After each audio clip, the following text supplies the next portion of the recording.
guys, there's my twin. I said, don't copy me anymore! Let's play our game.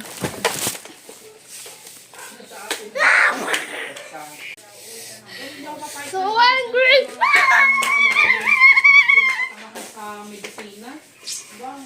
Tama na. Magkakalis yung mga yan kahit saan yan. Buong keso magkakalis yan. Yung gamot ko sa'yo ang pinipin. Ano mo yan? Ibigyan mo pande. Binila yan. Ang gamot yung pagkukunan niya. Magkakakonect yung mga yan. Basta ubus. O sa gumaka meron. O tatawag doon meron ka ba?